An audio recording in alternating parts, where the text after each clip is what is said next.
दीप सिंह जी का सवाल है, कह रहे हैं कि मुझे लुपिन में मुनाफा कहाँ बुक करना चाहिए? मेरे पास 2250 रुपए के रखे हुए हैं, शॉर्ट टर्म के व्यू से लिया था मैंने। बस देखिए, जो गलती वो नीचे में कर रहे हैं वही गलती आप ऊपर में कर रहे हैं। वो नीचे में बॉटम प्रेडिक्ट करके खरीदने की कोशिश कर रहे हैं, आप टॉप प्रेडिक्ट करके बेचने की कोशिश कर रहे हैं। मैं लुपिन, जब मैंने आपको 2040 रुपए में बाई दिया था और ऑल टाइम हाई की बात की थी कि 2388 का ऑल टाइम हाई आ जाएगा, ऑल टाइम हाई ऑलमोस्ट आज आ गया, 2377 का हाई बन गया। प्रॉफिट बुकिंग अब ऐसे वर्टिकल फेज में आपको तब करनी चाहिए जब 10 मूविंग एवरेज के नीचे क्लोज करे। 10 मूविंग एवरेज का है 2320 रुपए पे, 2320 के स्टॉप लॉस से होल्ड कीजिए। हो सकता है ये टॉप बना ले, 2320 तोड़े, आपको बाहर फेंक दे और फिर नीचे आ जाए। दूसरी पॉसिबिलिटी क्या है, 2388 के ऑल टाइम हाई को कोई भी इज्जत ना दे और तोड़ते फोड़ते 2450 तक निकल जाए। तो आपका खोने के लिए क्या है, 40 रुपए। पाने के लिए क्या है कि अगर टूटा तो और फिर तो न्यू ऑल टाइम हाई में चला गया। न्यू ऑल टाइम हाई में कोई फंसा हुआ होता नहीं, कोई सेलर होता नहीं, तो स्टॉक खिंचते हुए कहीं तक भी जा सकता है। हर टारगेट जो आप प्रेडिक्ट करें वो शायद अचीव हो जाए। तो 10 डे मूविंग एवरेज 2320 के नीचे क्लोज करे तो बेच के निकल जाइए। टॉप प्रेडिक्ट करने की कोशिश नहीं करना है, ट्रेलिंग स्टॉप लॉस के सारे चलने दीजिए।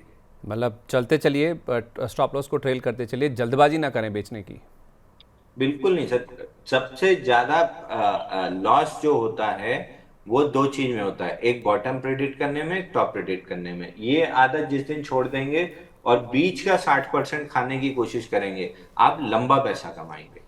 ठीक है, अमरिंदर चौहान जी कह रहे हैं कि मेरे पास EFC लिमिटेड है 335 पर EFC, और दूसरा है KPEL, ये 431 के रेट पर है। कह रहे हैं कि मैं और ले सकता हूं क्या, अगर मेरा 1 साल का नज़रिया है?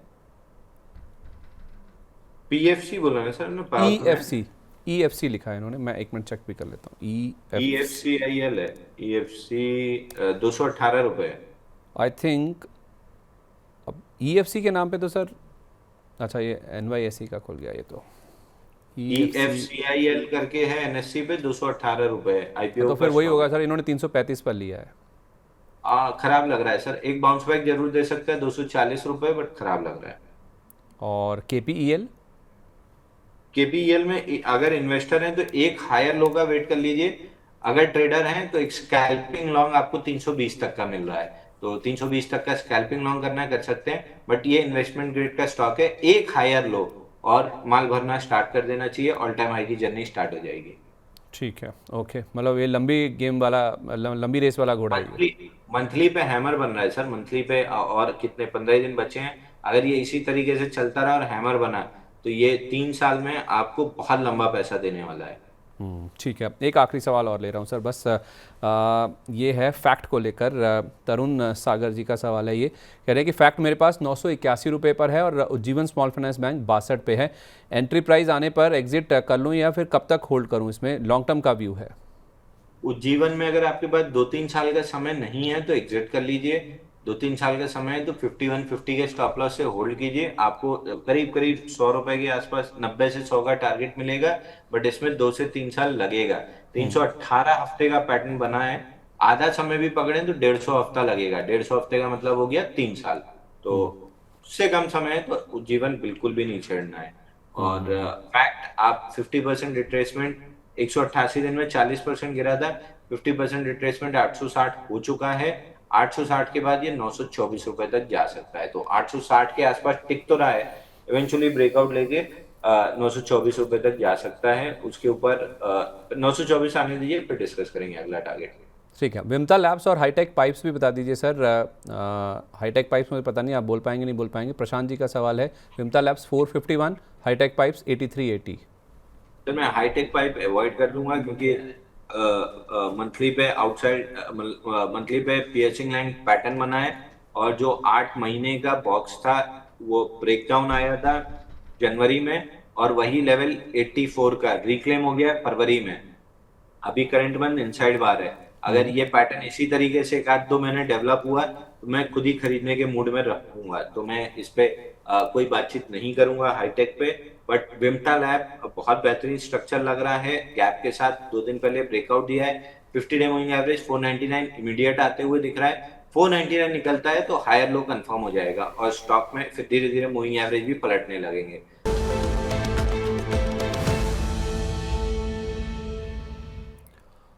सर साक्षी जी भी पूछ रही थी कि कुछ ट्रेडिंग वाले स्टॉक्स बता दीजिए। आप भी कह रहे थे कि कुछ अच्छे स्टॉक्स हैं रिलेटिव स्ट्रेंथ वाले, एक दो हमने डिस्कस किए भी हैं, जेएनके बैंक हुआ, एस्ट्रल हुआ, और कोई ऐसा नाम जो आप डिस्कस करना चाहेंगे? सर जेएनके बैंक हमने कर लिया ना, जेएनके बैंक कर लिया, एस्ट्रल कर लिया। एक ये देखिए आप, एकम ड्रग्स, AKUM, एकम ड्रग्स। एकम्स। इसमें सर नीचे IPO बेस बना है। इसका अगर चार्ट लगा के पूरा, अगर चार्ट आप दिखा सकें या पिछले 1 साल का भी दिखा दें, तो ये पूरा कपनैडल पैटर्न डेवलप करके अब ब्रेकआउट दे रहा है। AKUM, एकम ड्रग्स। इसमें 134 दिन का, मैं 2 साल कर दीजिए सर इसको। हाँ, ये बस बस बस इतना ही रहने दीजिए, बस बस जो है ऐसे रहने दीजिए। ये जहाँ 1 ईयर लिखा है, 1Y जहाँ लिखा है, उसके ऊपर वाले आई से अगर ऐसे लाइन मारेंगे, यही यही बिल्कुल यही, यहीं से ऐसे लाइन मारेंगे तो ये आपको पूरा कपनैडल पैटर्न दिख जाएगा।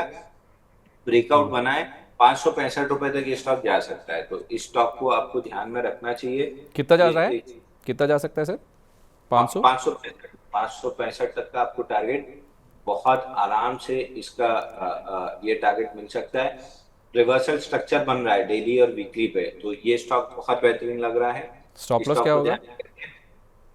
स्टॉप लॉस इसका होगा सर नीचे में, फिलहाल के लिए जो थर्ड अपडे है, तो स्टॉप लॉस 460 रुपए बन रहा है। 3-4 दिन बाद स्टॉप लॉस इसका रिवाइज होके 487 पे आ जाना चाहिए, तो आज के लिए 460 लगाइए। 3-4 दिन बाद स्टॉप लॉस एक बार हम रिवाइज कर लेंगे इसको। ठीक है, ओके। दूसरा एक ही स्टॉक दिख रहा है सर अभी, और फिलहाल एक ही स्टॉक पकड़िए, क्योंकि बाजार भी थोड़ा सा रिवर्सल का कुछ सिग्नेचर दिखाए तो फिर बाई करना स्टार्ट करेंगे। ओके। और निफ्टी में कोई ऐसा इंडिकेशन नहीं है सर अभी भी, 23,950 के आसपास भी? नहीं, 75 मिनट के चार्ट पे अभी 20 मिनट बचा हुआ है, तो किस हिसाब से कैंडल कंप्लीट होती है उस हिसाब से देखेंगे। बाकी बैंक निफ्टी को वॉच कीजिए, अगर 56,100 निकलता है आखिरी एक 1.5 घंटे में, 2 बजे के बाद कभी भी 56,100 के ऊपर निकलती है स्पॉट बैंक निफ्टी, तो बाइंग स्टार्ट कर देना चाहिए। 56,100 के ऊपर, ठीक है, कंडीशनल है। निकले तो आज का लो स्टॉप लॉस लगाइए और बाई कीजिए। 56,900 का टारगेट लगा लीजिए, 57,56,900 का। 57,56,900 का टारगेट हो गया, और आज का जो लो है वो आपका स्टॉप लॉस होना चाहिए। तो आज का लो हमने सर देखा था 56,005 का, तो 56,000 के आसपास हो गया स्टॉप लॉस है। हाँ, पहले 56,100 निकलने दिए, 100 पॉइंट की रिस्क रहेगी, सामने 800-900 पॉइंट की अपसाइड रहेगी। Perfect sir, perfect. बहुत शुक्रिया आपका, थैंक यू सो मच अपना कीमती समय आज हमारे साथ शेयर करने के लिए। जो भी स्टॉक्स डिस्कस हुए हैं सर, उनमें कोई डिस्क्लेमर? सर, जो भी स्टॉक हमने डिस्कस किए कोई भी मेरे पर्सनल पोर्टफोलियो में नहीं है, हाईटेक पाइप को छोड़ के, इसलिए मैंने हाईटेक पाइप पे कोई भी इंटरेस्ट नहीं है। जो आपको बताया है वही सभी को बताया है। चलिए, बहुत शुक्रिया आपका sir, thank you so much अपना कीमती समय आज हमारे साथ शेयर करने के लिए। तो बाज़ार में हम देख रहे हैं कि जो गिरावट है वो अभी भी 300 पॉइंट के आसपास की है। 23,963 के आसपास का लेवल है। एक बार ज़रा निफ्टी का लेवल दिखा दीजिए। 23,957 के आसपास मुझे मेरी स्क्रीन पर दिख रहा है भाव, और आज का लो जो है 23,954 का है। तो एग्जैक्टली डे लो के आसपास आपको बाज़ार फ़िलहाल ट्रेड करता हुआ नज़र आएगा। तो बाज़ार में फ़िलहाल कोई भी रिवर्सल के इंडिकेशन नहीं है। हाँ, ये ज़रूर है कि निफ्टी बैंक में अगर आपको 56,100 का लेवल पार हो जाएगा, जो कि लो लेवल से कुछ इंडिकेशन दे रहा है रिवर्सल के, 55,897, 55,900 के नीचे का लो था, तो वहाँ से थोड़ा चलते हुए ये 56,000 के ऊपर आया है। 56,100 पार हो जाए फिर 100 रुपये का एक आप मार्जिन लेकर या फिर स्टॉप लॉस लगाकर नीचे इसमें ट्रेड कर सकते हैं। अंशुल जी बता रहे थे कि आपको ऊपर में 56,900 और फिर 57,000 तक के जो लेवल्स हैं वो देखने को मिल सकते हैं। तो बाय कीजिए आप निफ्टी बैंक अबव 56,100, तो आपका ये ट्रेड बनेगा, मतलब ये कंडीशनल ट्रेड है। 56,100 जब पार होगा तो उस केस में आपका जो स्टॉप लॉस है वो 56,000 का होगा, 100 पॉइंट नीचे का होगा। टारगेट ऊपर में 56,900 और 57,000 के होंगे। तो एक बार ज़रा आप इसको टैप करके पोस्ट करके इसको दिखा भी दीजिए, हमारे दर्शकों के लिए आसानी हो जाएगी। मैं फिर से कह रहा हूँ, कंडीशनल कॉल है ये। 56,100 जब पार हो जाएगा तब आप इसमें खरीदारी कीजिए। आपका जो स्टॉप लॉस है वो 100 पॉइंट नीचे का होगा, 56,000 का होगा। 56,900 और 57,000 तक के जो लेवल्स हैं वो आपको फ़िलहाल देखने को मिल सकते हैं। अब 2 एक सवाल हैं, एड्रेस कर दीजिए इनको प्लीज़। एक तो है प्रोटियन ई-गव, इसको लेकर सुरेंद्र सिंह जी का सवाल है, हमारे प्राइम मेंबर है, और दूसरा ओलेक्ट्रा ग्रीन, इसको लेकर भी आपकी राय दीजिए एक बार। प्रोटीन में तो बिजनेस इनको वापस से शायद एक ऑर्डर रिवॉर्ड हुआ था, नहीं ई मुद्रा को हुआ था, तो यस डीजे वाला ई मुद्रा को हुआ है। वेल प्रोटीन 200 542 पर है, don't by the technical trade भी आपको इसमें बाय नहीं करना चाहिए, क्योंकि इसका जो बड़ा गवर्नमेंट कॉन्ट्रैक्ट जो इसको मिलता है पिछले साल टैक्स डिपार्टमेंट वाला जो रहता है ना, central tax income tax department वाला, वो इसके हाथ से गया था।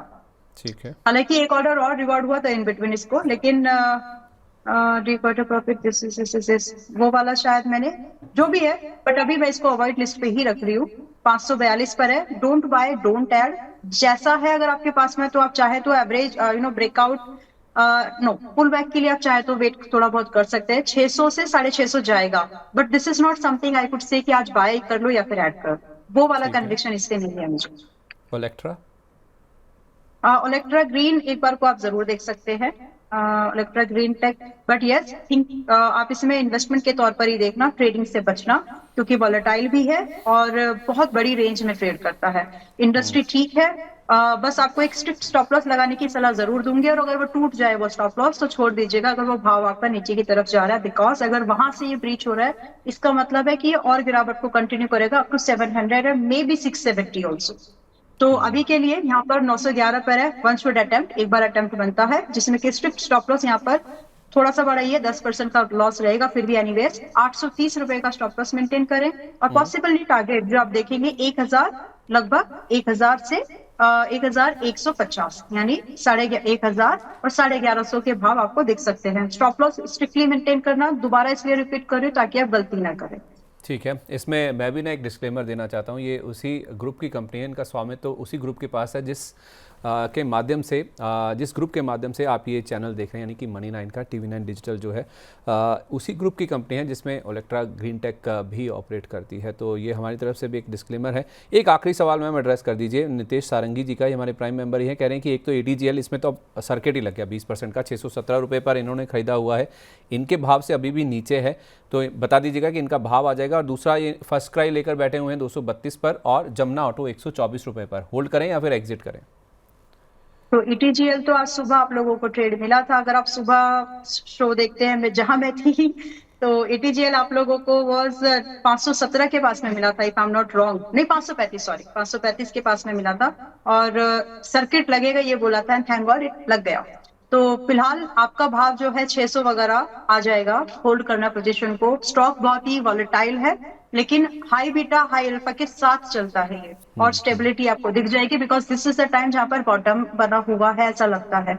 रिस्क अगर आप एवरेज करना चाहते हैं तो भी उस कंडीशन में भी आपको अपना स्टॉप लॉस 500 रुपए पर मेंटेन करके चलना चाहिए, डोंट ब्रीच इट, इसको कंसिडर करिए। अब कल की मार्केट में अगर आपको ये 550 से 560 के आसपास मिले, नथिंग लाइक दैट, बाय करके आप होल्ड करके चल सकते हैं। एवरेज प्राइस अगर आपका बेटर हो जाता है तो 630 से 700 के टारगेट का होल्ड करके चलिएगा। नजरिया लगभग 3 महीने से 4 महीने मोर देन इनफ है, यानी जब ये चलेगा तो वैसे ही चलता है कि फिर हाथ में नहीं आता। 20% का सर्किट है आज का। चलिए, बहुत बढ़िया मैम, बहुत शुभकामनाएं आपको। आपने जो टारगेट्स बोले वो टारगेट अचीव हो गए, 20% का सर्किट लग गया। तो इसे अब मिदास टच बोलें या फिर आपकी जुबान पे सरस्वती भी बैठी हुई हैं वो माने? तो कोई मेंबर बोल रहे थे कि मैडम आपने JWL पे बोला था कि 305 तक बुक कर लेना, क्योंकि वही लग रहा है कि 300 सर्किट का वेट मत करना, 305 इज समथिंग राउंड नंबर है, बुक करके निकलना। परसों की बात है, शायद परसों 3-4 दिन पहले की, JWL में 305, तो उनका रिप्लाई यही आया था, आप सरस्वती जी की पूजा करती हैं क्या? तो ऐसा नहीं है, बट इट जस्ट लाइक हर बढ़ते दिन के साथ में अनुभव बढ़ता है, तो आपका जस्ट बाय गॉड से उसी का असर है और कुछ नहीं है। God is with us and it's helping to analyse the things in a better way, that's all. बाकी RCF में भी कल यही हुआ था, हैप्पीएस्ट माइंड पे आज बढ़िया ही चल रहा है। सो इट जस्ट लाइक कि जब तक वो ब्रेकआउट के पास में आते हैं तब तक आप 15 से 20% प्रॉफिट पे होते हो। सो क्या चाहिए जिंदगी में? वेल, फर्स्ट क्राई को लेकर के सवाल था आपका। फर्स्ट क्राई अभी 224 के पास में है, इट्स अ बाय। पिछली बार जहां तक मुझे याद आ रहा है मैंने दिया तो था, स्टॉप लॉस भी हिट नहीं हुआ था जहां तक मुझे याद है, और ये अब चल पड़ेगा। तो आप इसको फिलहाल होल्ड करके चलिए जो लोग पहले से हैं। और अगर जो लोग ये 15 से 20 दिन पुरानी बातें हैं आई थिंक, तो क्योंकि स्टॉप लॉस हिट नहीं हुआ है तो ना ही टारगेट, तो जो लोग पहले से पोजीशन है they can carry their position with the same stop loss. और जो अब बाय करना चाहते हैं आप यहाँ पर बाय लेकर के चल सकते हैं। आपके लिए पॉसिबली टारगेट जो रहेंगे, पहला टारगेट मेरी नजर में अभी भी वही है 250 के पास का। और अगर आप एक्सटेंडेड व्यू की बात करेंगे तो 300-320 भी आने के चांसेस हैं। सो दिस इज समथिंग एक बार बॉटम लाइन के तौर पर अटेम्प्ट करना चाहिए। और अभी थोड़ी देर पहले सेम पैटर्न पर मैंने एक स्टॉक के लिए, प्रोटीन के लिए मना किया था। तो इट्स डिपेंड कि आप क्या खरीदना चाह रहे हैं। क्योंकि अगर किसी स्टॉक में प्रोटीन का क्यों मैंने मना किया है, गवर्नमेंट डिपेंडेंसी बहुत है, कुछ भी न्यूज आ जाएगी वहां पर उसका सेटअप खराब हो जाएगा, तो वो वाला रिस्क नहीं लेना है। वेयर इन फर्स्ट क्राई एक ऐसी इंडस्ट्री है जो कि बच्चों की ऑफलाइन मतलब ऑनलाइन एंड ऑफलाइन जो कपड़े हैं उनके छोटे बच्चों के सामान अप टू 5 ईयर 10 ईयर की एज के सभी बच्चों के सामान वगैरह ये बेचते हैं। तो इसका बिजनेस काइंड ऑफ और क्लास भी वो हैंडल करते हैं ये लोग जो कि पे कर सकती है या पे करना चाहती है। तो इस दोनों के बिजनेस में फर्क है, इसलिए हम यहाँ पर अटेम्प्ट कर सकते हैं। ठीक है, ओके मैम। जाते जाते कोई ऐसा स्टॉक जो अभी आपके रडार पर है जहाँ पे कुछ मोमेंटम बनता हुआ दिख रहा है? इसीलिए मैंने फर्स्ट ट्राई को लेकर के इतना एक्सप्लेन किया because this is something we can really buy. Otherwise मैं इसको नंबर बता के छोड़ देती थी, लेकिन इसमें पोटेंशियल है। 220 से 225 की रेंज में हम इसमें बाय ले सकते हैं for the targets of 250। Mostly 3-4 दिन में ये आना चाहिए, मोस्टली थोड़ा चाहे तो होल्ड करके भी चल सकते हैं। 250 से 300-320 के आसपास के टारगेट आपको फर्स्ट ट्राई में विच इज आपको आने के लिए जैसे लगते हैं। दूसरी बात, स्टॉप लॉस कितना मेंटेन करें। जो भी आपकी पुरानी बाइंग है या जिस भी लेवल पर आपने लिया है, do maintain an SL at 185। Chances बहुत कम है कि स्टॉप लॉस हिट हो before hitting the first target, तो आप उस हिसाब से प्लानिंग करके जा सकते हैं। ओवर वेट मत करना, बस इतना ध्यान रखिए। ठीक है, तो फर्स्ट क्राई को आप बाय कीजिए 220 से 225 की रेंज में। स्टॉप लॉस आपका 185 का होगा और आपका टारगेट 250 से लेकर 320 का। कितना समय लेके चलना है? First target is like less than 10 days. It could be BTST also, लेकिन less than 10 days का मतलब है कि स्विंग में लेकर चलना है। और बाकी अगर आप 320 तक का चेस करना चाहते हो टारगेट को, तो you should have 2 quarters of time. ठीक है, 6 महीने के आसपास का समय लगेगा, इसमें आप खरीदारी करके चल सकते हैं। बहुत शुक्रिया मैम आपका कीमती समय देने के लिए। जिन भी स्टॉक्स को लेकर बातचीत हुई है उनमें डिस्क्लेमर। यस संदीप जी, आज भी हम लोगों ने कई सारे स्टॉक्स को लेकर के बात की है, बट मेंबर्स के पास ये स्टॉक्स डेफिनेटली हो सकते हैं। कई बार उनसे ज्यादा स्टॉक्स होते हैं जो भी स्टॉक्स, लेकिन जो व्यू में स्टॉक्स को, जैसे फर्टिलाइजर स्टॉक पे बातचीत किया, तो हो सकता है कि फर्टिलाइजर इंडस्ट्री के और भी स्टॉक्स उनके पास में हो। सो जो व्यू जो रैशनल में यहाँ पर आप लोगों के साथ में शेयर करती हूँ स्टॉक के बारे में, वो सभी मेंबर्स के साथ भी सेम तर्ज पर जाता है। बट मेरे पर्सनल पोर्टफोलियो में कोई ऐसा स्टॉक नहीं था एज ऑन डेट जो आज है और उसकी रिकमेंडेशन के तौर पर आप लोगों को मिला। Well, trading and investment both are two different things and subject to market risk. तो इन दोनों को समझते हुए काम करिए। जहां पर इन्वेस्टमेंट है वो इन्वेस्टमेंट के तौर पर ही देखो, जहां पर ट्रेड करके निकलना चाहिए वहां निकलना भी होता है टाइम से। तो first cry is a trade recommendation. जल्दी टारगेट अगर आपको मिल जाए लेके निकल जाना। चलिए, बहुत शुक्रिया आपका ma'am, thank you so much अपना कीमती समय आज हमारे साथ शेयर करने के लिए।